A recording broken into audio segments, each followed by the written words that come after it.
Hello, my name is Mr. Ned. I believe you have a hard drive for me. Okay, Mr. Ned, what's your first name? I don't know. Traumatic childhood. He needed those. He really did. Which is proof means that for us all. Up yours, children. Why does mine look like that? And we never did. Welcome to your new favourite podcast about your old favourite show. It is No Kids 3 Money, a Simpsons podcast through the lens of time. I am one half of your host, Ned. And I'm Matt. And as always, don't forget to like, comment, subscribe, drop us a comment on Spotify.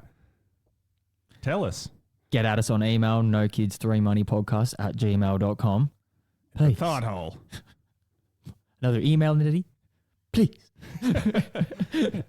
Another dead dad. Please. Absentee father. Please. Rounding out the trio, the voice you just heard over there, man on the ones and twos behind the cameras. Partial credit. Partial credit. It's Mr. Cakes. Hello. All right, what do we have in store for the people this week, Matt? We have 3 episodes, starting with Season 2, Episode 22, which is the final episode of Season 22. Season 11, Episode 12, and Season 21, Episode 14. You said 22 a lot. Yeah, it does say 22 a lot. Twos go in here. You sure do. Should have said they sure too. Oh, fuck. Damn it. Stupid. No, it's not my time yet from the spring break episode where the thing starts beeping unless you're replaced by another host. Hello, my name is Mr. Burns. I believe you have a letter for me. Okay, Mr. Burns. What's your first name? I don't know. Alrighty, so Season 2, Episode 22. Correct. 2 for 22. Titled Blood Feud. So 1/3 evil. There's your problem. You got this thing set to 1/3 evil. 666 divided by 3. Oh, yep. Where were you on that one, dipshit? Actually, that's funny that you bring that up specifically because I opened YouTube Studio this morning and our last short was on 666 views. Real life through line. Satan trying to reach out to us. We are from the future, of course. Yes. I love that little guy. All right. And the rest. Episode is titled Blood Feud. Synopsis reads, after Mr. Burns falls ill and desperately needs a blood transfusion, Homer discovers Bart has Burns' rare blood type.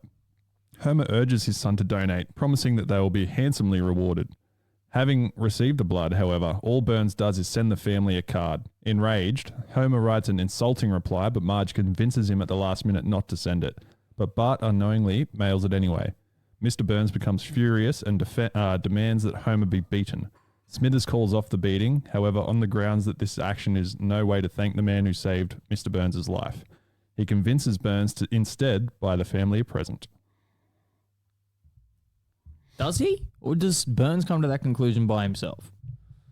No, Smithers convinces him. Yeah, because they have that really awkwardly long handshake. That's right, yeah. Yeah. And I think this isn't the first, this might be the first iteration, but it's not the first and only time where Burns rewards the Simpson family for either saving Burns' life or helping them out in some weird way.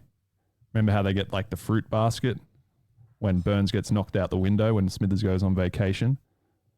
That's right. Yeah, because Smithers sends it to him because Burns then starts relying on him again, so he thanks Homer for that. Yeah. Yeah. So all of it sort of entails Burns being in danger and Smithers then rewarding them. Yep. For getting him back in the good books. Mm-hmm.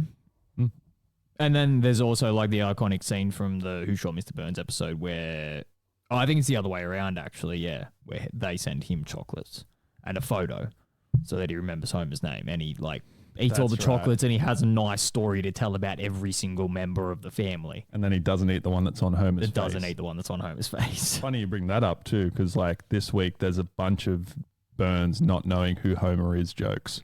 Yeah, heaps of them. Obviously, he features prominently in 2 of the episodes. So, I can't remember what happened in the season 21 episode, and I don't want to remember. Frankly, we don't want to know. Some Mocha we could do with Some that. knowledge we could do with that. It's also the first appearance of Diamond Joe Quimby. I Oh, believe yeah, it this is. was my first note. Yeah. Mayor Quimby's first appearance. Lots of continuity in there. I mean, it's like through line to directly last week's season 2 episode where he's like appearing again to do like a dedication to something. Yeah, memorializing a day or something Yes. in general. Yep. So there's a rule of threes straight away, which was like the unveiling of the sign that will like alert Springfieldians to like a meltdown and like which stages it's at, sort of like a bushfire thing is for us in Australia. Yep. So the first one is like core reacting normally, everything's all good, and there's an applause, and then the next one is like possible eruption happening, flee the city, and then there's like a scattered applause, and then the next one's like a full meltdown, and it's basically too late at that point. Just like death. And then Everyone will no one die. claps. And then I didn't even notice that. Homer points out the sign and is pissing himself laughing and talking to Lenny and Carl saying, suckers, that sign's not even going to have electricity if the core melts down. So like the sign would be,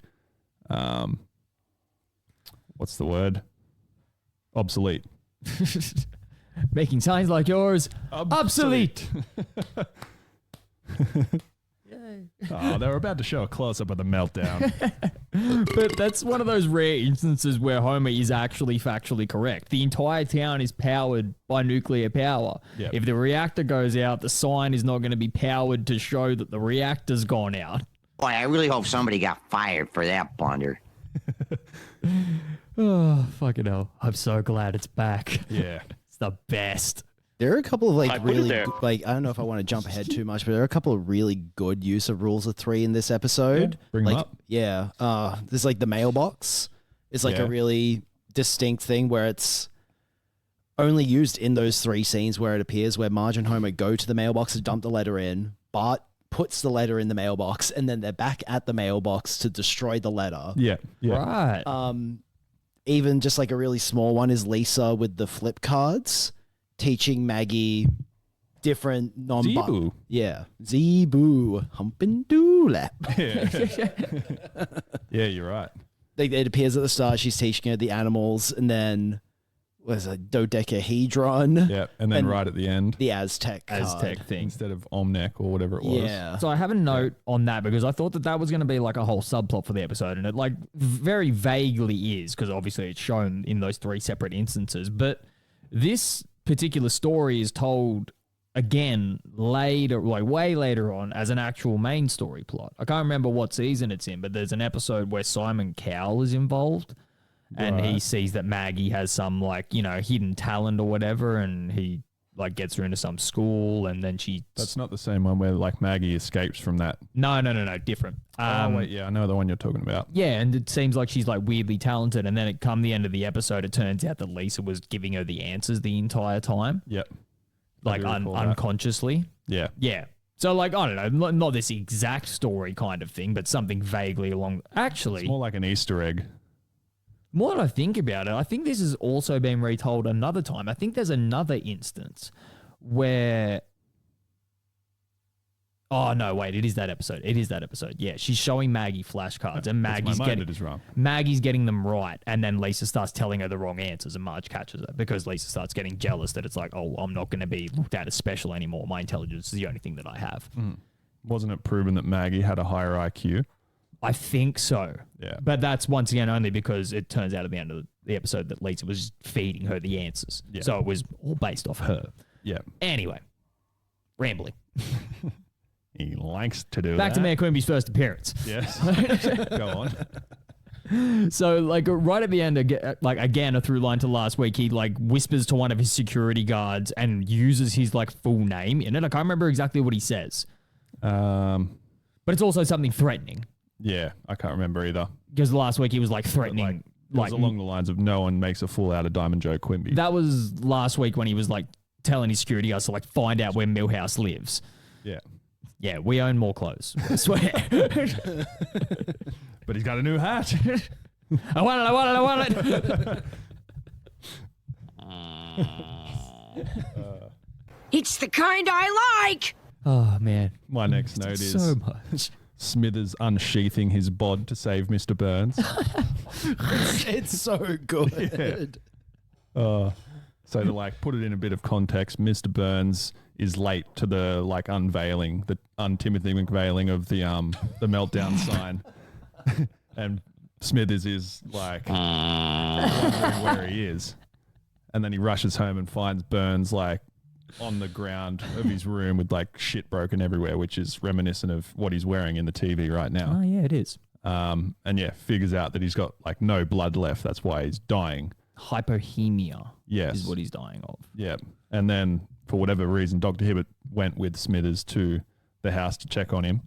And that's when Smithers is basically saying no time to sterilize the needle, even though he just asked how long it takes. Asked how long it takes to sterilize a needle, and he was like, "Oh, not very long." And he's like, "Oh, there's no time," and just rips his shirt open from the side. Not like he literally rips a coat, a shirt, and an undershirt completely in half. There's never like a time where he doesn't demonstrate just undying love for Burns. But he's also just one of those characters. There's a couple of characters in the show that are just shown to have ungodly feats of strength. Smithers, Maggie. not strength, weird parts of intelligence. I wouldn't say she fits into that category. Maybe she does, I'm not sure. But the main three that I was looking at are obviously like Homer, Smithers, and then Willie. Like Willie's jacked kind of thing, but he does do some shit that it's like, that's not possible for a regular human to do. Yeah. And then actually maybe Flanders as well. Yeah. King Cock, you mean? You're gonna have to send me that. For personal reasons. I do have another note that goes with that scene I was just discussing about Smithers unsheathing. Ooh, I see. The composition and setting of the scene where Smithers and Dr. Hibbert discuss Mr. Burns' health is partially inspired by a scene from Citizen Kane where Kane talks to his wife, Susan Alexander, after she attempts suicide. There was no Kane in Citizen Kane. Stupid script. You nearly ruined Jim Carrey's career. My next note is, I don't want to. I don't care. So the next scene after it's like sort of discovered that Smithers doesn't have the right blood to give to Burns, he then makes the announcement over the PA at the power plant and says like, this is what Mr. Burns needs. There's a bloodmobile outside. If you have this, please go outside. Yep. And doesn't Carl say something to the effect of like, he has the blood, but he just doesn't want to give it? Yep. He's like, oh yeah, I'm like a 00 negative. And he's Yeah. like, I could do that. And then Lenny's like, well, why don't you do it? And he's like, I don't want to. Yeah. And then Homer's really caught up on it. Like, it looks like he's like bringing it up for the right reasons, saying like, oh, how could you? That's despicable. That's a human being out there. And then goes on to say he's lavishingly rich and you'll benefit greatly from helping him out in this situation. Yeah. Yeah. And then I can't that's where believe the whole like plot comes into play. I can't believe you'd be so stupid. Carl's like, Homer, I'm your supervisor. Sorry, sir. Yeah. I wonder how many times that's actually like touched on that like Carl is the superior. I think there's a couple of times actually.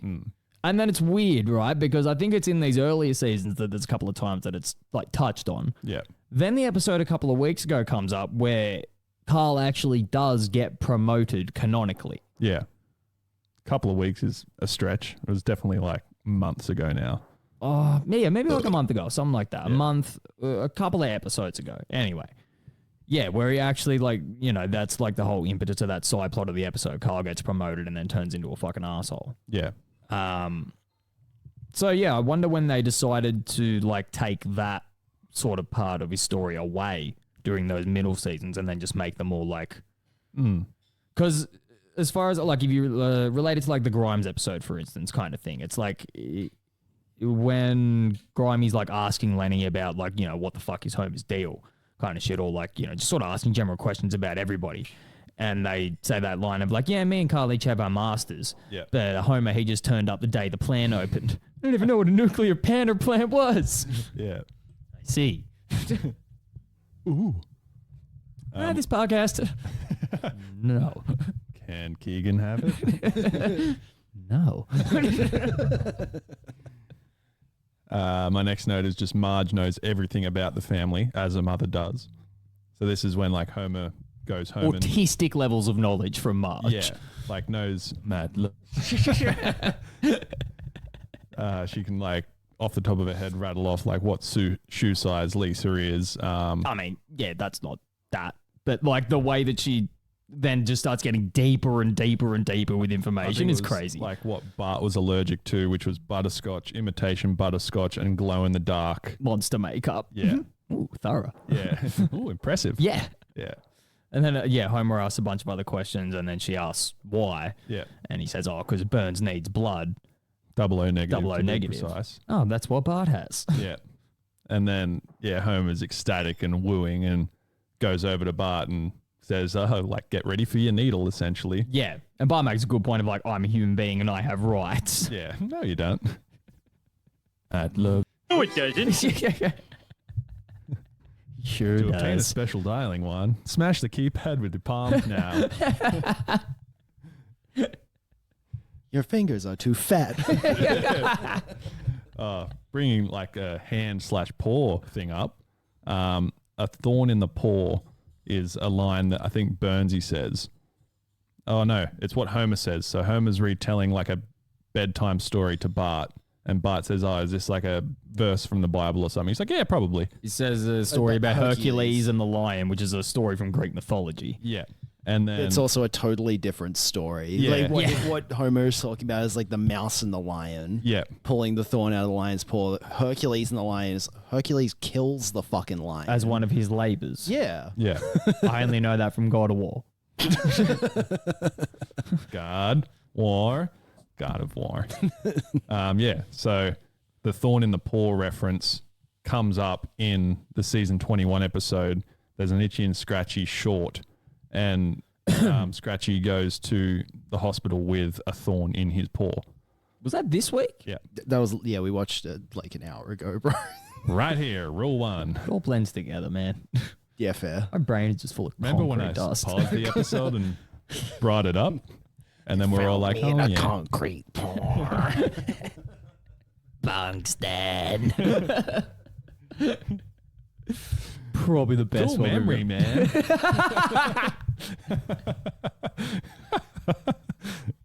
Damn, concrete ruined my imagination. I'm sorry, Mr. Wellboy.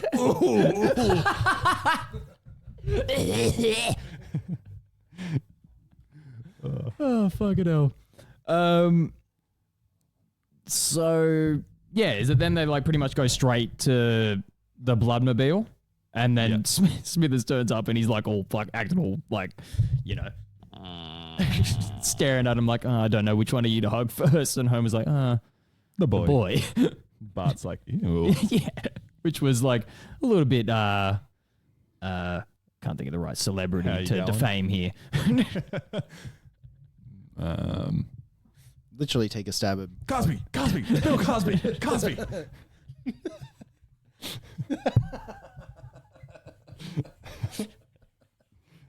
You didn't touch kids the first time you said it. a pedo.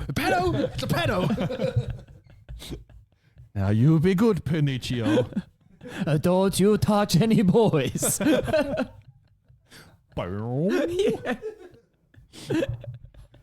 Ouch! Is it wrong to be a schlong?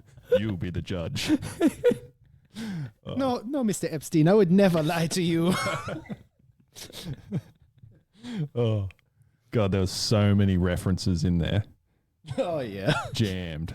The one that I just said was a Jackass reference. Really? Yeah. So it's when Bam gets the golden dildo up the butt from the sledgehammer game. Oh, fuck. yeah. And it's Chris Pontius in a bald cap and like the leopard print get up, like the leopard print one piece, being those like it's in Family Guy with the dudes Old time like strong men, yeah. yeah. And he's like, is it wrong to be strong? You be the judge. And that's when the dildo goes up. The dildo. Go to Abe Phil's house. Show him the brain and dig up my butt. Let me rephrase that. Dicks. That's the way he says it, like out of the smallest part of his mouth. Dicks. I think that was something we've laughed at for maybe 20 years now. 100%. Every time it comes up, Yeah. it is always funny. R.I.P. Bam Margera. He's dead inside. Yeah. He's just over there. So, yeah, Bart ends up giving blood. Then they rush it straight to the hospital. And there's like everybody's like passing it along this thing. The guy in the elevator, which I had no idea was coming. Yeah. Yeah. He's standing there and he's just like waiting, like sort of humming a tune. And then he like looks, he goes, "Oop," realizes he didn't press the button. Yeah. It's like a solid 10 seconds that he's standing there for, which is like, if you look at the comparison in between a joke that goes on too long in a season 21 episode, right? It might be a joke that goes on to like for 10 seconds in a season 21 episode, but it's the content of it that makes it fucking unbearable. There's no content in that. That dude is barely making a noise. It's just nearly a static image. And you sort of know what's coming. You do. You can't pick Exactly, the timing. because you don't know whether to trust them to make that joke or not. You don't know whether that's what they want you to think and they're going to go a completely different direction with it, but then they just do exactly what you thought they were going to do anyway. Well, Neddy, I made it, despite your erection. So Blood gets upstairs and Burns says that he's not going to make it and starts essentially reading out his like final words. Epitaph. To Smithers. It's all like very Patriotic. The other thing I've noticed as well is like, fuck Burns uses a lot of like big words in these earlier Revolverize my seasons. tires. Post haste. Well, he like, I don't know, like not that they stray or they do a little bit. They make him a little more grounded of a character in like the later seasons, because it feels like everything that he says now is these giant like, what's the fucking name of the guy that I'm trying to think of? Did the radio plays? Catfish. His name's like Oscar something. Huh? I don't know. I thought you would know that reference. Do you want to pause and look it up? Mm, We will now. Orwellian. Is Orwellian the right term? It's like more a literary term than anything else. He definitely uses some thesaurus words. I don't know what I'm looking up. I wrote Yeah, I don't radio really. play host Oscar. Yeah, we'll just keep going from here. Okay then. Oh, okay, Dad. Yeah, so it's kind of hard to like sit there and write that out word for word because it's this, and it's actually like really well acted by Harry Shearer. And the other thing that I've noticed as well, it's like when he sort of gets into the later seasons and blends the voices, but actually starts to like separate the voices. We still have this little problem of some of these side characters and their other voices that they're doing blending together a little bit. Like Flanders, wait, is it Flanders that, yeah, Harry Shearer does like Flanders, Burns, all those kind of things, right? Yeah. Burns, Smithers, yeah. So there's a couple of those voices that like still sort of blend together a little bit in my opinion. Burns is obviously the one that's like pretty vastly different from the others, but there's still certain tones of his voice that he's using, especially when he's getting really animated here, that do tend to blend into some of the other characters. Yeah. I don't know where I was going with the end of that. But anyway, so he gets the blood transfusion and then ends up that he's not dying. He springs out of fucking bed. Because I've been desperately trying to get to my next point, just one of my favorite fucking lines of the episode. He just walks up to that random dude in the power plant. He's wearing like a tennis outfit or something. He's literally like jogging around. And he walks up to that other guy at first. And he's just like, oh, hey, it's you. Yeah. Good to see you. You? And he walks off and goes like, oh, thanks, Mr. Burns. He walks up to another guy and he's like, how about that local sports team playing? Just the most generic fucking thing you could say. Yeah. That's like, it's what you would expect, like, the first, like, AI cyborg to walk up to somebody to say in the street. Yeah. My note was just Burns terrible at small talk. Yeah. He's just like buzzing with that much energy. He just has to like talk to everyone. And then the next scene, he's playing high lie with some dude named Eduardo. I don't know if that guy's ever been like particularly named before, but I know that he has like his character model is used in like lots of other episodes, the background character. Yeah. And it looks to me like a sort of Latino Mexican guy. Yes. And then at the end of the episode, they get given that, what was it, Osmec, I think it was called? Olmec or something Olmec like that. head, which is like of Mexican descent. I thought it was Native American. No, it's derived from Aztec. Like, Oh, Aztec, right. Yep. Yeah, Yeah. right. And then there was a really good line. I can't remember what prefaced it, but it said, "I'm back in the pink." That's you, Ned. Yes, I am. I love you. So does Neddy. And I'm sure Keegs does.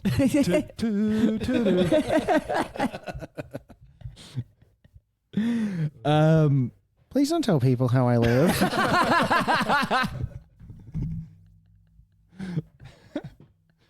There's very little sex in these podcasts.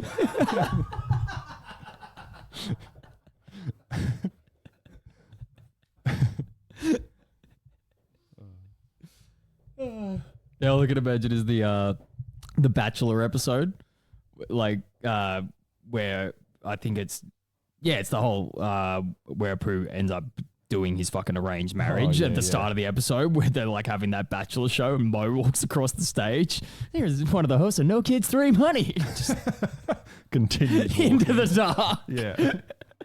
Yeah, I think it's like cordoned off by ropes. It says rejects or something. Yeah. Do they really have to make it stand here? Is there anything that... Hang on. What happens then? My next note is Burns once again doesn't know who the Simpsons are. So I think this is when like Smithers is trying to convey the message to Burns that he should sort of send them a token of appreciation. Yes. Then he just sends them the card. Yeah. Yeah. So he doesn't know who Homer is because he then asks Burns like who were the ones that saved him essentially. So that was the first instance of not knowing who Homer was. Is it? Yeah. This episode anyway. Okay. Yeah. Not in general. And also, Yeah, because he does it twice. That's right. yeah. Yeah. There's another like bit of information pertaining to the letter that the Simpsons received. So you see how like Homer's flicking through the mail and like Bill, overdue, and then sees the letter from Burns and it's got like C.M. Montgomery Burns with an address. Yeah. Yeah. So the location of Springfield is displayed in this episode. However, the state initials are J.I. or J.L. with like a lowercase l. This is displayed in the letter Homer receives from Mr. Burns. The address is 1000 Mammon Lane, Springfield, and then has those two like letter acronyms with an illegible zip code.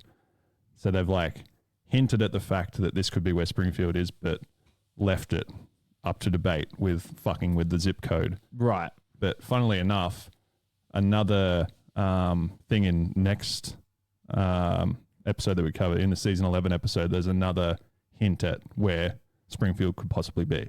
Really? Yeah. May as well bring it up now since I'm discussing it. But executive producer Mike Scully was the one who received the idea for the first part of the story. He explained on a DVD audio commentary the episode that his grandmother, who was the oldest citizen of his hometown, West Springfield, Massachusetts, and they had a ceremony where she was awarded a cane that had a golden head on it. And the weird thing of the ceremony is her name wasn't on the cane, and the mayor of the town stood up and he says, and now, of course, as soon as Hazel passes away, her name will be engraved on the cane, so she would never live to see it, but nonetheless, she was given the cane. Right. But more so to the fact that it was West Springfield, Massachusetts. So, judging by like Matt Groening creating the characters of The Simpsons based on his family, I'm sure he would have taken liberty to let other people of the show help base where the show is. Yeah. So Because it's also like they're never going to tell us. That's the whole point. It will constantly remain up for debate forever. yeah. But like I thought it was worth mentioning that there was 2 instances in the same week. Or do they confirm it in the movie? I think that's like the closest that you ever see to where it actually is, but it's They also show it just, on a map, don't they? no, it's Flanders and Bart go on a hike, and Flanders is just like, oh, these are all the states that these are the Springfield. Yeah, It's the like- 5 states that border Springfield. and it's like it's a place that could not possibly exist. Okay. Yeah. Because it's like, yeah, if you actually like geographically look at those 5 states, there's nothing in between them. I wonder if, like, when the show does eventually end, they will just tell us that everlasting thing that no one ever thought they'd know. The Simpsons is going to go on until the heat death of the fucking universe. I don't know. They can't even write a decent joke in some of these later seasons, so it makes you think they're going to like reveal a plot point like that. Sooner or later, everything dies, and this has to. I reckon it will not surpass 50 seasons. It's only, it's like season 30 something now, so surely you call it at 40. 37 or 38? You've got to call it at 40. Yeah. Like, stop. It's already dead. It's been dead for 20 fucking years. Yeah. Well, it gives us something to do. Yeah. Yeah. Anyway, next scene that we get is another one of these popular memes that keep cropping up. Yeah. Which is the iconic scene of Homer going up to the post office, which has got that fucking great like graphic out the front, which is the creation of Adam. Yeah, creation of Adam. Yes, which also came up in an episode a couple of weeks ago. Yeah, it did. I can't remember which one, Yeah, I can't. but it's think like off the top of my head. a repainted version of that yet again. Yeah. So it's like a mailman like stretching out, and there's like dogs trying to get him, and like thunder and shit He's everywhere. being struck by lightning in a snowstorm Yes. while holding the letter out to like the woman who's reaching to try and grab it. Yeah. And it's so funny. It's fucking great. It's just- like one of the funniest lines in the entire show's run. Oh, yeah. Precedes that very funny visual gag as well. Would you like to deliver it? Well, yes, I would. Hello, my name's Mr. Burns. I believe you have a letter for me. Okay, Mr. Burns, what's your first name? I don't know. The pause and everything, perfect. Yeah. He's learning. We're grooming him. So, yeah, I had written down like one of the most famous quotes of all time, and this came up 2 weeks ago in the Thought Hole. It did. That's So right. that was one of the first things that our great listener and friend Anton said was that. Yes. That pops up a lot in his train of thought. Yeah, you're right. Yeah, so that's once again another one of those like real life through lines that we tend to get. We weren't aware it was coming up so soon either. I wouldn't have told you it was in season 2. No, Of not all at all. places. So early in the show's run as well. Yeah. It's one of those things that's like you just kind of, I don't know, you've watched all these so many times over the years that they do just kind of like push together at one point in time. So it's kind of hard to like, there's the amount of stuff that I saw like, early in season 2, even some stuff in season 1 that I was like, wait, this happened here? Like it's all, and I'm sure that's just going to keep happening over and over again, especially like once we get into season 3 next week. And then we get like some surprises where we're like, holy shit, that was this late. Yes. So it's like that Goldilocks zone must have just completely muddled our brains on like where we thought the best things came from. Yeah. But they can fall outside that category a lot. Yeah, you're right. Just in bits and pieces, like Yeah. not like drastically or anything like that. Yeah, but there is a lot of stuff, not a lot, but there is a bunch of stuff that comes up now that it's like, oh, I had no idea this was here. Yeah. Or like that joke was even like related to this episode in any way. Yeah, exactly. It's the kind I like. We had a vague through line to season 11's episode last week of like someone getting shaken down. So you know how last week's episode Homer gets shaken down by the goons of the dean at the at the campus. So in Homer's dream, when he's annoyed that Burns has only sent a card in return instead of sending money and riches, Homer has that dream of like shaking Mr. Burns down for all the money he has. This is after he's written the letter and Marge just told him to sleep on it. Yeah. So I thought that was a pretty cool It was, a subtle nice little through line. there. And then he just, like in typical Homer fashion, transitions in the dream to chewing on his pillow and eating pancakes. And then Marge makes him pancakes. Yeah. I don't know why the cut when he's eating the pillow is so funny. Like when he's like just chewing on the pillow and they like Marge's like, oh, wake up. And he's like, ugh, and it just like sort of cuts halfway through the line. Yeah. I don't know why. It's just fucking hilarious. Yeah. It goes straight to the kitchen, right? Yeah. And this is when like it came to my mind, like the animation looked a little bit off in this episode in particular. Like it felt like it was an early season 2 iteration of their animation style. Like it was like quite zoomed out in some aspects and like shit in the background was like sort of poorly drawn compared to some other things. Yeah, And yeah, I they're get what you like- mean. Even their facial movements had sort of regressed a little bit. And like, funnily enough, a thing popped up in like the Wikipedia stuff that I look at afterwards of things from the show. So Blood Feud was part of the season 2 production run, but was completed behind schedule. It was originally broadcast on July 11th, 1991 as part of Premiere Week, the Fox Network's attempt to expand the typical 30-week primetime season and gain new viewers for the fall. In its original broadcast, the episode finished 24th in ratings for the week with a Nielsen rating of 10.8, so like roughly 10 million people. So being like a rushed episode, were they like planning on having this in season 3? Or Potentially. having it rushed, did they need to like fill out the season with one more episode to really push for this premiere week thing? That's why it looks a bit janky. Maybe, yeah. Because it's once again, it's that time period where if they got something back and it didn't look the greatest, they didn't have computers to just be able to fix it. They had to just run with And it. they had small boys in Korea. Yes. I guess that kind of makes a lot of sense with like even how the episode wraps up as well. Yeah. Like Yeah. where they're trying to like moralize what happens, but then like none of them have a real answer for it. So it's like they probably just like rush through the script and they're like, who cares? It's just a bunch of things that happened. There is a note on that, and you pretty much nailed what it says. Yeah. Yeah. I don't have too much more for the episode anyway. I've got nothing else. Okay. The notes that I have were, again, Burns doesn't know who Homer even is, even after Bart's saving his life. Yep. So this is when Homer like breaks into Burns' office and tries to take Steal the the letter letter back. And he goes, who are you? Because Burns he's brandishing that like Letter leather opener. knife. And then he says, oh, Homer Simpson. He's like, oh, Simpson, there's even a letter here from you. And that's when he opens it, reads it back. Yep. So again, like within the space of an episode, he's forgotten who Homer is already. And then the next one I have is like part of a quote. I'm hoping you guys can help me figure out what the start of it was, but it was, that's all right, Bart. No one really believed it. Everyone always told me I was going to be the one who would destroy the family, but I never really believed it. Yeah. And Lisa's like, that's okay, Bart. We never really believed it either. We just said it to you to scare you. Yeah. Yeah. Which I've actually noticed in these last 2 episodes, Lisa is just really fucking mean to Bart. Most of their interactions are her just being like, you're a fucking dumb cunt. Like at the like when he says that thing to Marge about you should get a job.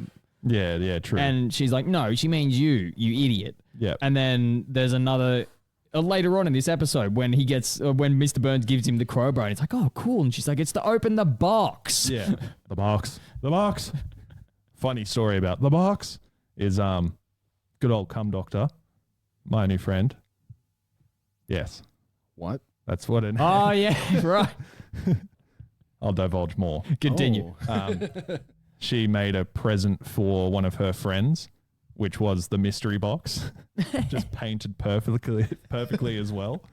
Could be anything. Could even be a boat. How much we wanted one of those? We'll take the box. No, we'll take the mystery box. Hop in. We've made an amalgamation of Family Guy and Simpsons there, but Yeah, same touch. it works. Yeah. There was also a boating reference in The Simpsons too, wasn't it? Because they were about Night to boat. There's always a canal, or an outlet, or a fjord.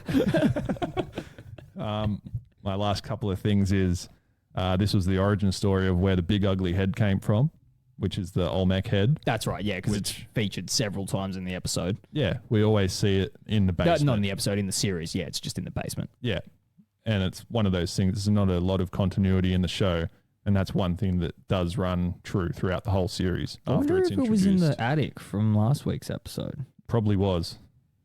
I Because don't think- Funzo was leaning up against something big. I think like one really distinct one from season 20 is when they find the sauna in the house. It's Oh, like I yeah. distinctly remember it still being there. Yep. No, I remember that. Yeah, yeah, you're right. It is too. It's Be a like in the Baron corner episode, of the It's in basement. there, like it's in the basement still. Yep. No, it's not. Yes, it is.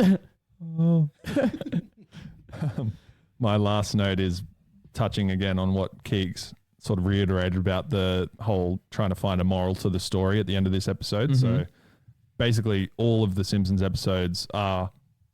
Oh, I see.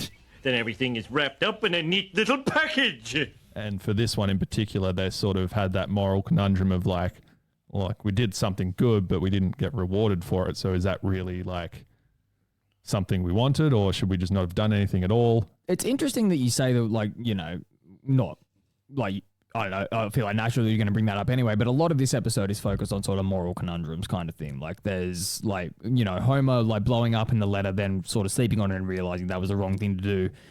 Then Burns telling Smithers to get him beat up. Yep. Smithers not going through with that because he realizes that's the wrong thing to do. Then Smithers going and telling Burns that he didn't do it. Burns then comes to the realization that that is the wrong thing to do and then buys them a present. Maybe All that's... threes. Yes. Maybe that's why they had such a discussion at the end of the episode. Yeah. And the final note here was Blood Feud ends with the family discussing what the message of the episode was. But decide that there was no message. The writers were having trouble conceiving an ending, but decided that since there was no point, they would discuss it. In his book, Planet Simpson, Chris Turner writes that the ending is meant to openly mock the notion of the tidy sitcom-style morale and the formulaic plots of sitcoms. Yeah. Yeah, I can definitely see that. Yeah. It's also just kind of like one of the main cornerstones of these early seasons of the show anyway, is to like either really... There's a message behind them. Yeah. It's usually just to emulate that style of comedy or completely flip it on its head. Yeah, definitely. Yeah. But then you look at the way that like season 10 and season 11 episodes end, and they really start to lean into this whole like there doesn't need to be a point right when we cut to black. Like sometimes it's better to leave it up to the viewer to decide. Yeah. I think even that's for particularly... the fan to decide. Particularly with like this week's season 11 episode, it's like this, the episode just ends.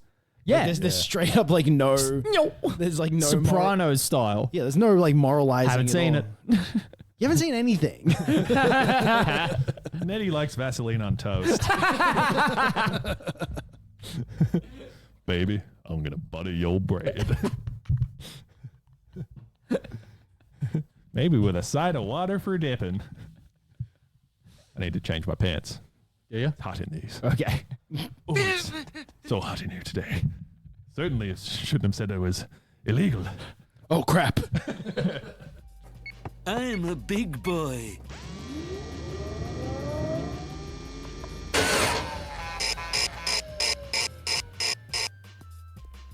There's your problem. Season 11, episode 13. This season goes to 11. Is it 13? Episode 12. Fuck!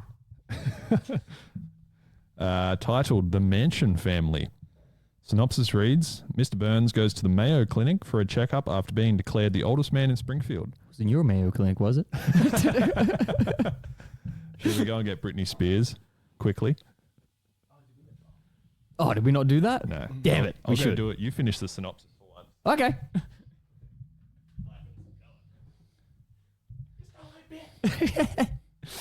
Okay. Mr. Burns goes to the Mayo Clinic for a checkup after being declared the oldest man in Springfield, leaving the Simpsons to house sit for him and Homer to take advantage of living as a rich man. However, when Homer wants to throw a party, he goes to Moe's, where he must buy the alcohol in international waters as it is Sunday before 2 p.m. Weird law, but okay. There they are captured by Chinese pirates. Wonder if that was like culturally relevant for the time. Wait, what? I said they're captured by Chinese pirates. I said I wonder if that was like culturally relevant for the time, because wasn't it like Ugandan pirates or something like that? There's a whole movie on it, isn't it? Like Captain Phillips, I'm the captain now. That thing. Oh yeah. But that was like a real world problem at that point in time, I believe. Yeah, like What are they called? Ugandan? No, not Ugandan. Cut all this out. Somalians. Somali pirates. That's it. That's it. Yeah, because you can like, where was it? I read semi-recently you can like go on like a Russian cruise ship and hunt them as like a... What? Yeah, it's like a thing that apparently you can do in Russia. Fucking hell. Oh man, things are getting cut out, so you want to go...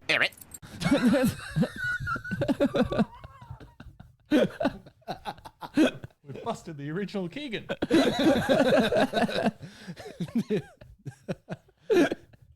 He was an orphan owned by the studio. So, yeah.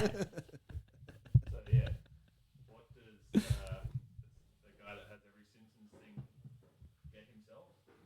A little Britney Spears. I can't believe that's something that they actually made. Because it's like, what? She's in this one episode Literally. for 30 seconds. That's Britney Spears. Sure is.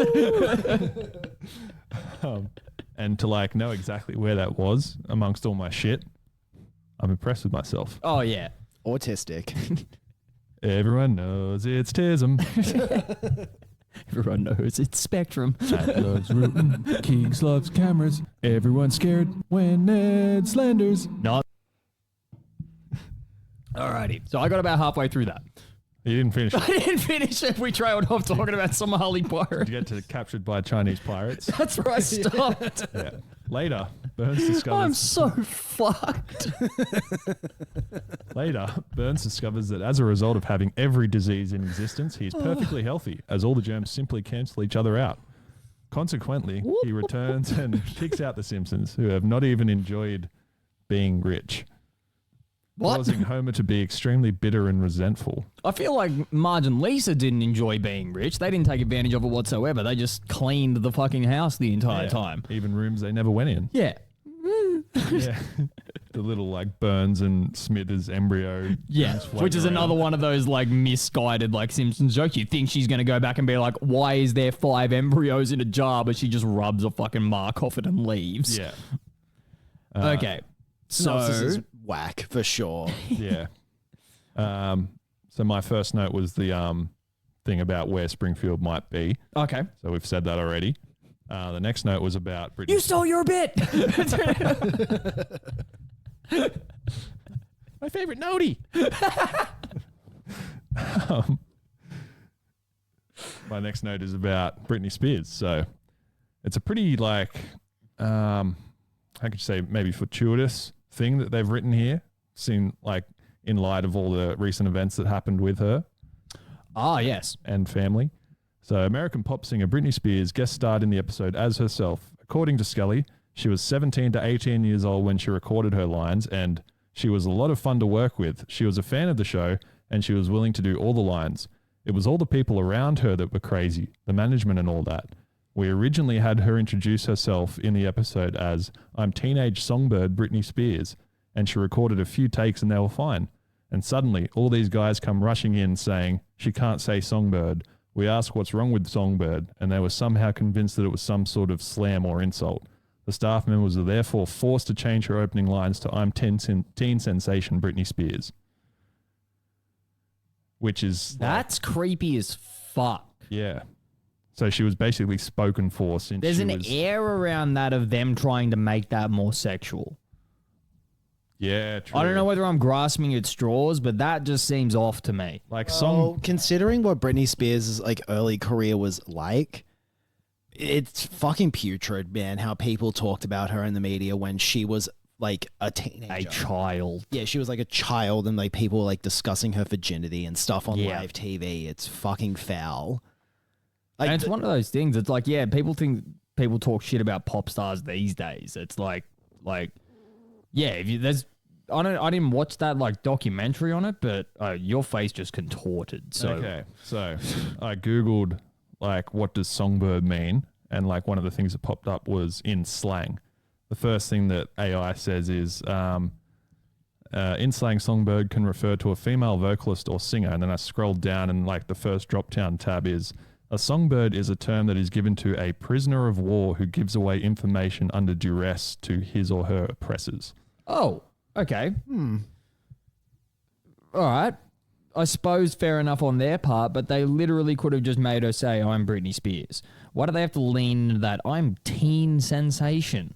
Like, no, that's like... you know exactly why they did it. I know exactly why they did it, but it's just like, you know, and these people still sleep happily at night. That's the worst part.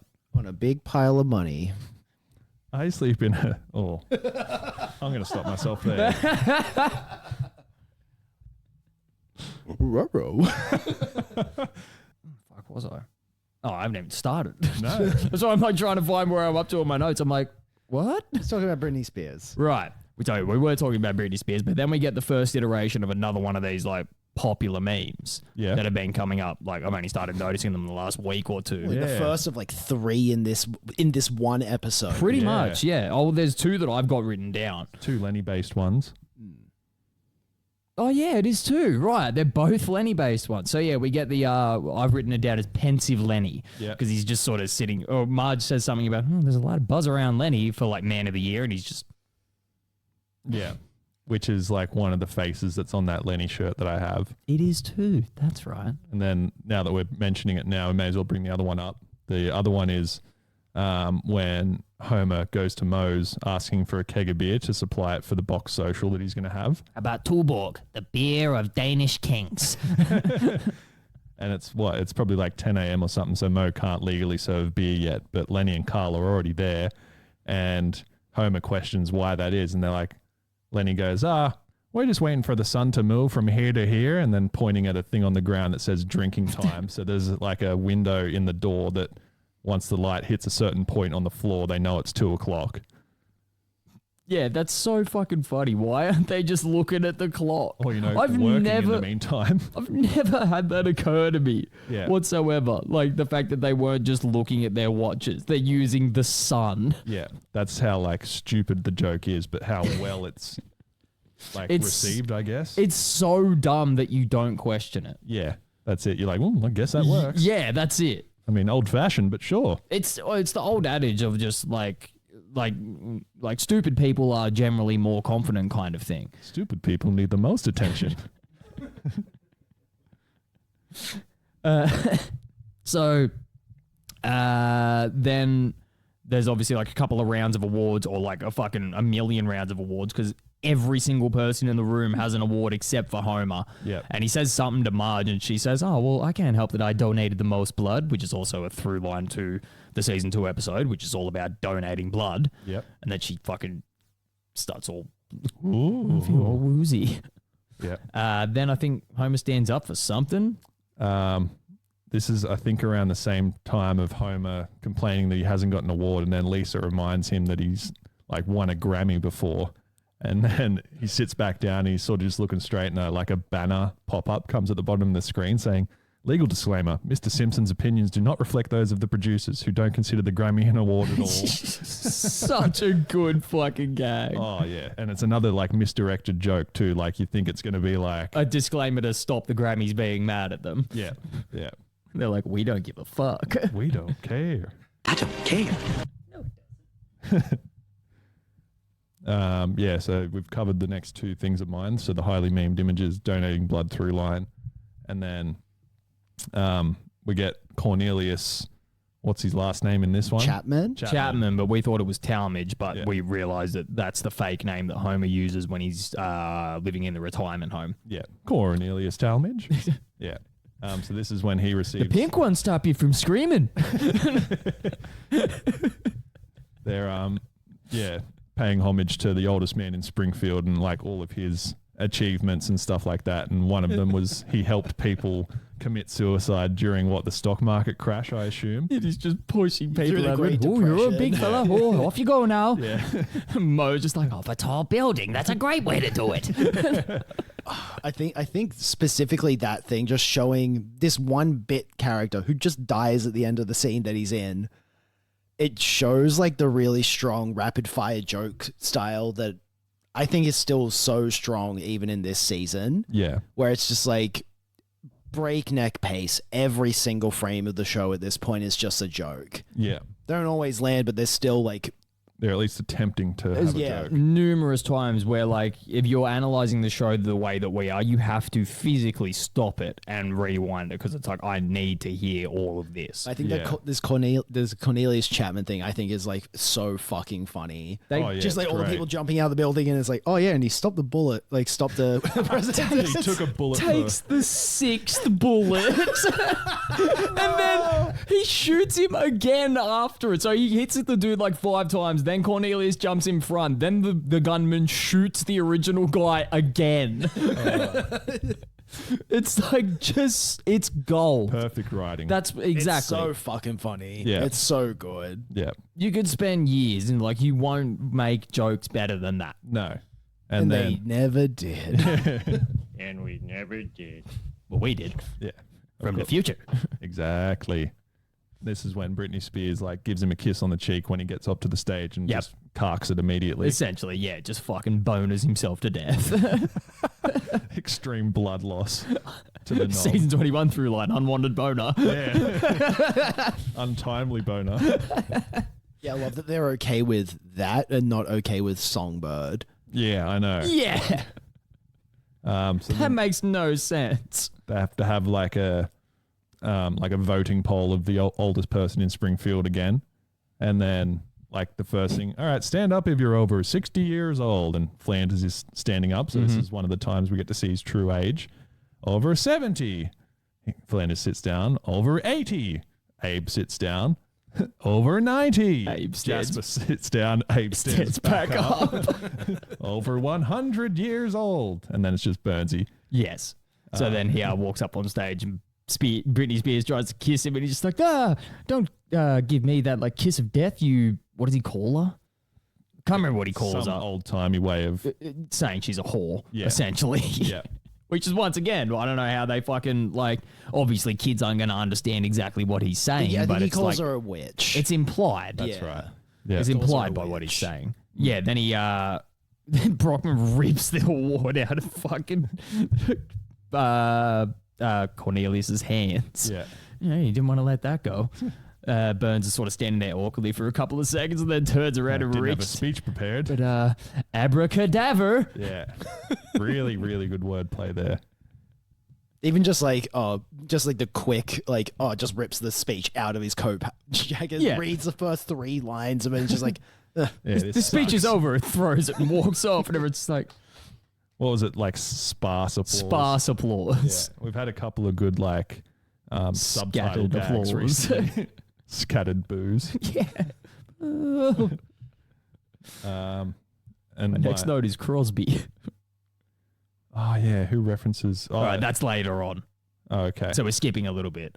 So he realizes, that he's like not a young man anymore, which Yeah. is 108 or some shit, or he's over 100. I can't remember exactly how old Burns is. Yeah. But Smithers then suggests that he needs to go and get a full checkup at the Mayo Clinic, which is like one of the most like renowned like hospitals over in the States. It's like the first thing that comes up when you Google like a health issue is the Mayo Clinic. Yes. I think Aiden brought that up when he was on what seems like I months ago now. remember that. It was months ago now. It was the start of the year. Jeez. Come back, Aiden. So yeah, Burns then decides that Smithers says we need to go, and then he's like, I need somebody to look after my house. Who's that fellow that always fucks things up in Sector 7G? Homer's sawing his operating desk apart. Which is the best part as well. He doesn't remember his name, but he remembers exactly which section he works in. Yeah.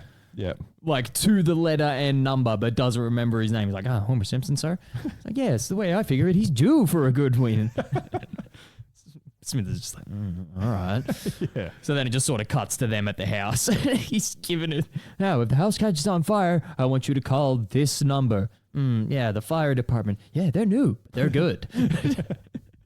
Oh, so good. And then like the Burnsy and Smithers are walking down to the cab, and Homer slides down the pole, The banister. the banister, and like comes off and puts his ass through a painting. Yeah. And then Smithers reappears back in the doorway saying, "Oh, I forgot, mate."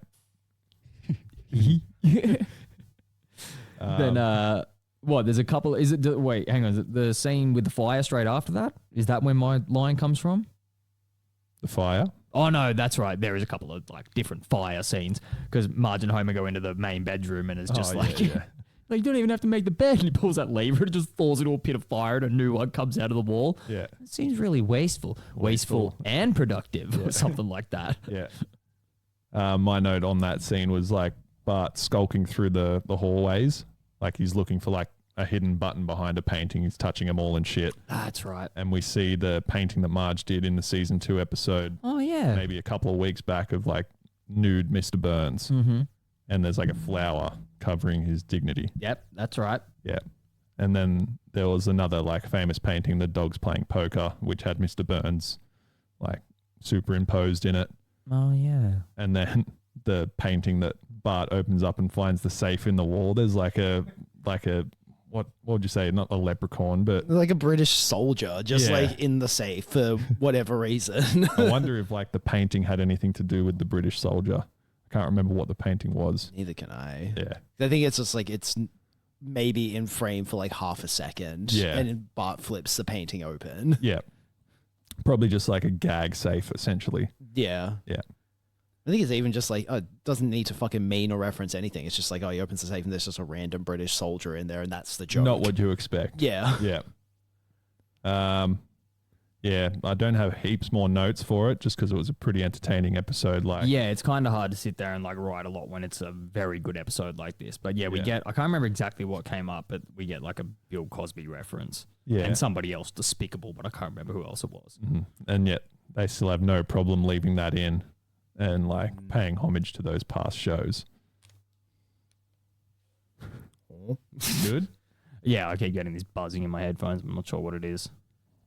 Even just like another really funny like bit I like is like, I think Bart's riding a bike through the house and he knocks the table over. Rule of and threes then- again. Yeah, the rule of threes. And it's like Bart's riding the bike through the house and kicks the table over. Lisa follows behind him on a horse. Yeah. And Homer follows them both on a ride-on mower. Because they're- I'm drunk. Yeah, because Bart's like, I'm such and such, which is like obviously some like BMX star or something like that. And then Lisa's like, I'm a princess or whatever or something like that. Yeah, it comes around, I'm drunk. Just mowing the carpet. Oh, it's so good. My next note is cause of parents' death, gut in my way. Yeah, there's the little montage of him at the Mayo Clinic where he's going through all these like procedures. That's He's body jam in section 1 and the MRI machine, and he's just in there just, Clear body jam. just twitching.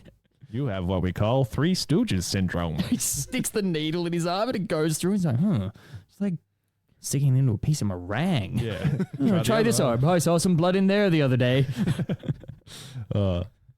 Even just like the people that are at the Mayo Clinic when Burns gets there, like the Pope and Fidel Castro. That's right. Oh, I didn't remember that. Yeah. Completely random. Yeah.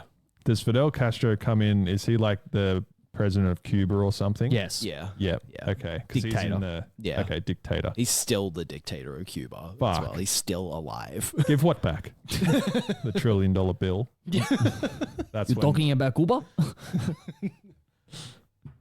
The cunts are boxing and fucking smoking cigars at the same time. Oh, right. Yeah. Oh, crap. So, pretty sure it's like to do with him as well. It's like Cuban boxers have only recently just started like competing professionally because there was like just a massive like lots of restrictions placed on them by the US and then therefore the rest of the world. Okay. But Yeah. because it's what the Saudi princes are paying for all the boxing now that they can do it? Yeah, of course. Turkey's got deep pockets. Give what back? Yeah, exactly. A whole new meaning. Did the Simpsons predict this? Fucking wouldn't be surprised. My next note is just box social. Well, I was going to bring up the Tyson versus Secretariat thing Yeah. for the boxing reference, which was also like, it sort of struck me as like you obviously brought up the point that Secretariat's a real horse, so they felt like they had to like use a real person kind of thing. But it's weird that they would make that choice considering they went through so much effort of making Frederick Tatum like literally 1-to-1 Mike Tyson. Yeah. And like it wouldn't have made us bat an eyelid if they used Frederick Tatum wouldn't have, like the thing that made it stand out was Tyson, but I feel like that's maybe the effect that they were going for. I think that's, it's obviously the joke. Yeah, somebody probably stuck their hand up in the room, but wouldn't it be funny if we actually used Mike Tyson instead of our fucking one that we've done? Because then people would go, oh, it's that fake internet thing that everyone does now, but that The Simpsons essentially predicted without knowing. How people like intentionally make mistakes in their content. They'll misspell captions or they'll like intentionally put out false information so that they get interactions of people going, you're wrong, it's this. Get engagement. People rage biting. baiting. Yes. Yeah. Slightly different to rage wanking, but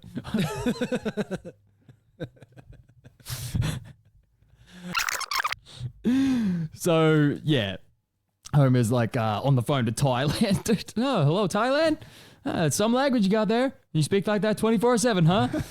Hey. Says that he's going to have a party and Marge lists like a fucking 30 different things that he can't have, and box social always sticks in my head because it's the last thing, and he's got the flyer. It's a box social. Yeah. He's on the big fucking old-timey bike. Yeah. Hey, you don't like the old-timey bikes, eh? So he then decides to take out the yacht. We sort of skipped ahead a little bit with the when it gets to here, we can drink again and the Tyson Secretariat thing, but he then offers everybody to come out on the yacht. Marge says, like, sort of confronts him at the yacht, the dock, and says, like, you know, you can't do this, and then they just find another way onto the boat, sail it out, and boat's going sideways. Slams it into the fucking rock shelf. Yeah. Then they're out in international waters, and there's all those other boats doing like bullfighting and having Western like shootouts and stuff like that. Moe's whipping everybody because they can't sell them alcohol yet. You got a line? No. At least give us rubbing alcohol for our wounds. Yeah. Starts drinking just absolute poison. Yeah. Till Moe whips it out of his mouth. And they get into the international waters and start having that party. Bart's yelling at the Coast Guard. Can't hear you. Come 300 feet closer. Then I can't remember what the name of the song is. That they start. It's a real song that they start singing. I don't know what it is. I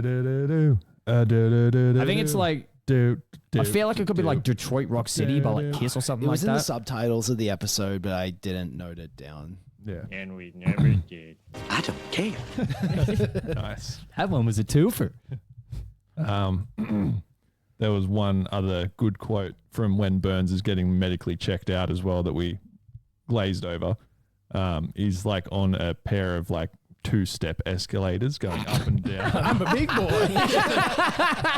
I forgot that was in this episode, and it's like one of the best. Just the way he delivers it as well. I'm a big boy. Like, he's just Proud of himself. just a But it's fuck. like, again, it's like a fucking 2-second scene, and Yeah. then it cuts to the MRI and him getting stuck in it. Yeah. And then like probably one of the most quotable or memorable quotes from the episode as well is when the doctor's saying like how fragile he really is, but Burns We call it is, Three Stooges syndrome. Whoop, whoop, whoop, whoop, whoop. Moving your chowder head.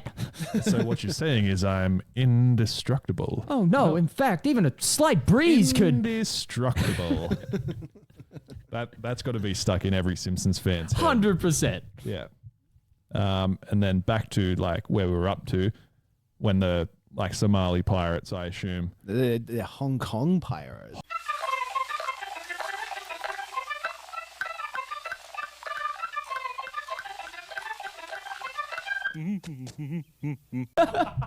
Absolutely cut that. Absolutely no slanders for 3 minutes. Mad.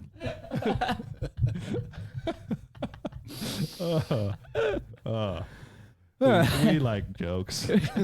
So yeah, they get captured by the Chinese pirates, and then there's just a little bit of a montage of like Homer like sort of cowering at the start and then trying to resist it. He punches all 4 parrots off that guy's shoulders. That's what I was going to mention. Just the fact that one pirate had 4 parrots and then the other. Specifically for that reason as well. It's Yeah. like you don't understand it. You like obviously it's like, oh, maybe it's just because he's meant to be like superior. Then you realize 2 minutes later it's so they can make one dumbass joke about him slipping 4 punches and the parrots getting hit. Yeah. It's so stupid. And the pirate with the red bandana also has a parrot with With a a red bandana on and an eye patch. Niche touch.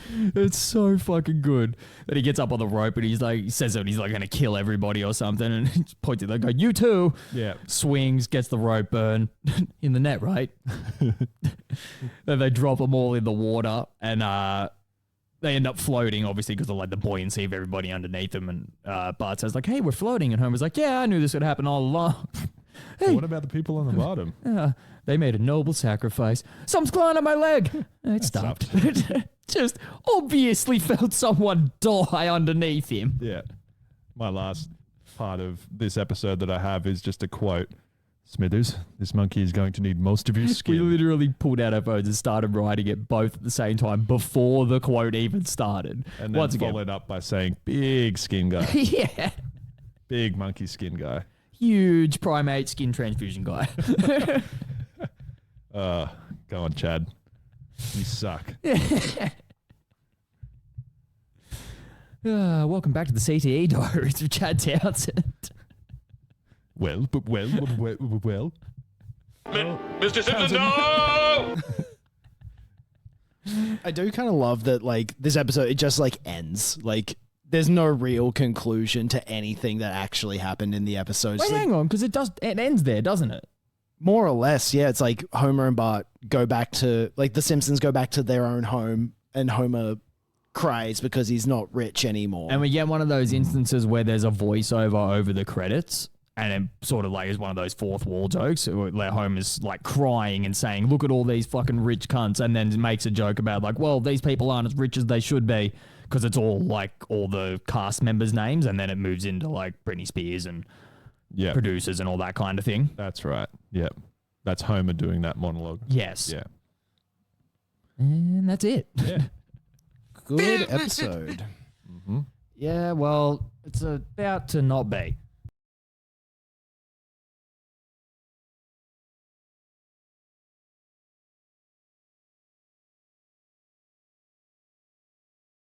So, quick thought hole before we dump into the.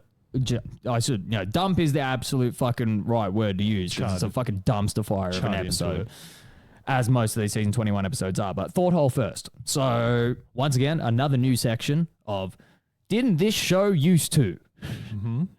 So, I'm intrigued. When Homer gets out of the auto dresser, I vaguely, or not vaguely, I actually like pretty heavily remember, or maybe I'm mixing it up with another scene, that when he walks away from Marge, his back is all like bloody and torn up, and the suit is all like destroyed. I think I remember what it was from. It's when they think Milhouse is in the doghouse, but it's a badger. Badger my ass. That's what I was thinking of as Probably well. Milhouse. Yeah. And then he comes out looking unscathed, and then he starts walking, and Lisa's like, oh, Dad, you're back. And there's like organs and blood hanging out. No, that's his front. He pulls up the front of his shirt, and his stomach and all that's exposed. And she says, how did the badger do that without ripping your shirt? He says, I don't know. Okay. Because I swear, like, that's exactly what I was thinking as well. Because it's like part of his brain is exposed as well, I think. Or maybe I'm thinking of something else entirely as well. Reach out. Yeah, if somebody Tell us. knows the answer to that, or like even has like a DVD edition of this episode where they're like, no, this happened kind of thing. Like, yeah, I'm pretty sure that there was like a section cut, because there's a weird cut there too. Yeah. Like he's sort of like he's not even really like out of frame kind of thing when it like just cuts to the next scene, which also is what threw me off. Because there would, like, what I remember is like he walks away, then it cuts to like Marge's POV, and there's the shot of the hallway, and he's like, the suit's all destroyed, and he's like all bloody on the back and stuff like that. And then it goes to the next scene. So I don't know whether Disney have just gone through and gone like, that's a tiny bit too graphic for us. Which is dumb as fuck for them to do, because they had Hitler 2 weeks ago, but they won't show a little bit of blood. Yeah. And more Hitler to come. Yeah. Lots of Hitler in there. Sixth graders? No! I'm sure it's a training drive. PG-13. They have an unwanted boner. All right. Season 21, episode 14. Yeah, that's what I was going to say. Did you like it? Postcards from the Wedge is the title. Synopsis reads, once again, Homer and Marge try to discipline Bart after Mrs. Krabappel tells them that Bart has not been doing his homework, but Bart has a plan to manipulate Homer's strictness and Marge's sympathetic ear. Although they fight about what they should do, they reconcile and decide to ignore Bart. He realizes that he does not enjoy his antics unless someone is angered. He decides to destroy the school by driving the subway train under the school. When Marge and Homer learn from a note from Lisa about what Bart is going to do, Homer stops him in time. Bart is punished and is forced to update Homer about his homework. Lisa tells Bart that she knows it was Bart who actually wrote the note. Bart then drives through Mrs. Krabappel like a train. What? What? That whole synopsis was there apart from the last sentence. Absolutely milking my cock. Milk and Yardick. All right, I won't say his first name again. We never have.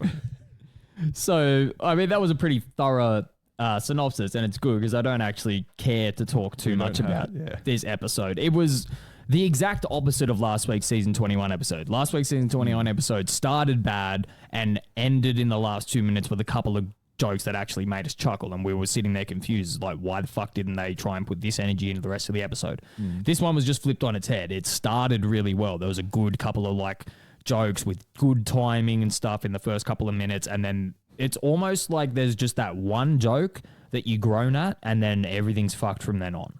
I was thinking as well when it was funny and we were like eating and being like, oh, this will suck, so let's eat now. Yeah.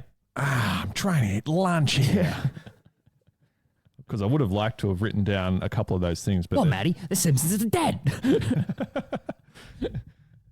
Look what you've did, McGonagall. Disney's let us throw from here to here. Yeah, my note is just the opening cartoon is in the style of the animated television series The Jetsons.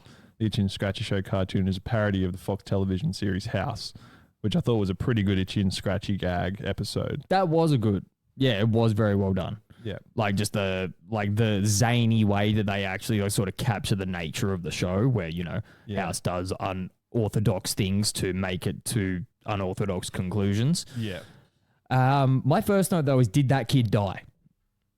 Because in the little Jetsons thing, they're shown like taking him out of school with a claw, and then the voiceover literally says like, maybe they need to adjust the strength of that claw, and it's shown he's like struggling, and then he just goes like limp and lifeless. Maybe to more further your point is at the end of the episode, as the credits are rolling, he gets frozen solid when the mum and dad want to start to plow. Literally, they just kill this kid at both ends of the episode, and that was the best part of the episode, and it's not even The Simpsons. Yeah. One of my other two notes is Ned talks about one of the last instances before Maud dies, which is an episode 11, season 11 episode that comes up in a few weeks. It's like 2 weeks away, but it's close enough for the no kids 3 money theory to apply there. Yeah. Of obviously someone was watching back that 10-year period and went, oh, maybe I'll just make, like, Flanders is here. And like he needs to have some impact. So maybe we'll relate this to, you know, a scene where he was thinking about Maud or something like that. Yeah. And the reason like Ned even comes up is just Homer and Marge are fighting because of like different parenting options that they're both taking to try and like... Bart's playing them against one another. Yeah. Yeah. That's right. Like one of them wants him to do his homework, the other one doesn't. And then Bart's just feeding them more lies about each other or just like poking the bear essentially. Yes. And just making their relationship worse and worse and worse. My other note is, I wager it's some kind of poorly timed boner. It's a walking cock. It's a cock. A cock. It sounds like a cock. Malcolm cock. Melcock. King cock. Yeah, like, why is he walking through that group of 6th graders? Because he's trying to find... That's right. Krabappel is sending the letter home. She's, like, chained it to Martin's wrist. He disappears into the crowd of 6th graders, which is obviously a fucking movie reference of something. Oh. And then, yeah, then there's all those weird, like they're obviously, like, you know, going through their preteen stages. One of them says something about a training bra. I can't remember what the second one says. And the third guy's like, I have an unwanted boner. Which we were like, oh, maybe this episode's going to be good. And then it wasn't. My next and only note for the rest of the episode is Marge has holsters, which was a nice visual joke of, like, you know, Bart's trying to stay home so that he can intercept the letter. And he's like rubbing his ear and making it all warm. And then she walks in and literally like pulls a like thermometer out of a holster under her nightgown and like swings it around like an old West cowboy. Yeah. And then does the exact same thing when she puts it in, and then also pulls the thermometer, the rectal thermometer, out of a holster on her ankle. Yeah. Like a, you know, cop would. To which Bart is like, oh no, I have to get a rectal thermometer as well. And then Lisa goes, oh, why don't you just think of Millhouse? Just pretend it's Millhouse, which, like, I made a point later on of, like, Lisa, the first 2 things that Lisa says in this episode are gay jokes leveled at Bart. Yeah. I can't remember what the second one is, but she essentially just accuses him of love and pipe again later on. That was the second one because she says something at the start of the episode to Bart. Yeah. Wait, what? What does he say? Something about being gay? No, I think that was the first one, wasn't it? Okay. Yeah, and then the other one later on, he comes up to her and says, like, he's obviously trying to explain to her problems, and she, I don't know, accuses him of being gay again. I can't remember why. Which is fucking great. So yeah, then he spends like the rest of the episode like pitting his parents against each other until they eventually realize that's what he's doing. And they just go, well, we're going to dust our hands of this situation. You can go and get fucked, you little cunt, and do what you want. Yeah. And then he discovers the subway in that period. Milhouse leads him there. It was another, and I think it was a little bit of a callback to like, this is where I come to cry. Yeah. He said something chased him down there, right? He got chased down there by groundhogs, and this is where I ended up. Yeah. So they found the subway. They start driving it around, and it fucks up all of the like ground around Springfield. It's like causing earthquakes and stuff. The Quaker joke that came up from the Quaker Oats thing. Yeah. It starts to destroy the school. And then he sort of realizes that that's something he can do. And I don't know if he tells somebody. He tells Lisa. That's right. He tells Lisa that that's what he's going to do, or he tells somebody that's what he's going to do. So at least somebody else other than him knows. Yeah. And then, you know, Marge and Homer are just enjoying their fucking lives. Then they find the note from Bart. Yeah, I think like Bart telling Lisa was him hoping that she would tell them. Yes. Because she didn't, he had to forge the note in Lisa's handwriting. name. It's his moral compass coming into play yet again. Yeah, he wanted to be stopped and sort of get his parents back together. It's attention seeking is really all it is at the end of the day. Yeah. He just wants, you know, them to notice him because they have literally said, we don't give a fuck about anything you're doing. Yeah. So he just wants to be noticed by his parents. Yeah. They discover the note. Then what was also weird to me is the fact that they both didn't go and stop him. It was just Homer. But then like there's, what Homer does it would have made more sense to me if they did it together, considering they spent most of the episode being like they're together and they're enjoying their time together, but it's just Homer that goes down into the subway station and then like Michael Jordan's himself into fucking pulling the lever. Yeah, the best way to explain it in my head. By envisioning he's and actually throat. strangling Bart. Yeah. So he stops it. Bart slams into the fucking windscreen of it. Windscreen's my trigger word this week. We've all had a windscreen instance. We all fucking have. Yeah. Rule of threes. My auntie had one as well. My mum was in Perth. Oh, Jesus. There you go. So then it gets like cuts back to the Simpsons house and they're, you know, back to being regular parents again, screaming at him, giving him all these ridiculous fucking terms for his grounding, saying you're like, you know, every second you're not around me, you need to be tweeting me, telling me what you're doing. And he obviously that's what he wanted all along. So he hugs them and then goes upstairs and acts like he's fucking unhappy doing homework. Lisa comes in and essentially not accuses him, but just tells him flat out, like, this is how I know you did this because you're a fuckwit that misspelled elementary. Yeah. But it's good that you know, have the decency to do this kind of thing. Yeah. And then the episode just fucking ends. Yeah. I've got nothing else for it. There was obviously raving positive reviews about this episode again. Get fucked, as if. I wish was it just because like there's like the weird style inconsistency that literally leads to nothing at the start and the end of the episode? Have a guess who the first reviewer was. It's fucking IGN, isn't it? Yeah. Fuck. Okay. International Gay Network. The episode received... Got him, Ned. Robert Canning of IGN gave the episode an 8, stating the episode was outstanding and that, again, the story was nothing entirely new, but the jokes were smart and fun and worth sitting on the couch for a half hour. Ariel Ponyweather of Firefox News gave the episode a B- and said that there were some very solid moments in this episode with some surprisingly subversive humor throughout, and the final scene was a real winner. The middle stretch slows down the episode's pacing a bit. Emily Vanderwerf of the AV Club gave the episode a B and stated, I don't think the plotting here was as tight as it might have been. Lots of threads were introduced and then mostly left dangling, and the end was particularly abrupt. But I laughed fairly frequently, and that will be enough. Last one. Jason Hughes of TV Squad said that all in all, while it was an unexpectedly serious episode, it was a pleasant enough one as well. No big guffaws, but enough smiles to go around. There's literally like never many positive reviews for actual good episodes. Like, Yeah, that's what makes no sense to me. It's like the I one think that they're we just padding out the one that we Wikipedia love pages. Yeah, the one that we love from last season didn't get reviewed this well. No. I don't get it. Yeah. And we never will. Yeah. And we never did. That's like, I don't even want to waste any more energy on that. No. I haven't got any more energy to waste on it. This is enough time elapsed. Pretty much. You can find this podcast on Apple, Spotify, and YouTube. Like, rate, review, subscribe, all of those things. Comment, talk to us. nokids3moneypodcast@gmail.com. Please reach out. We're fucking lonely. Oh, his quotes are getting all cold and eating. We'll speak to you guys next week. Catfish.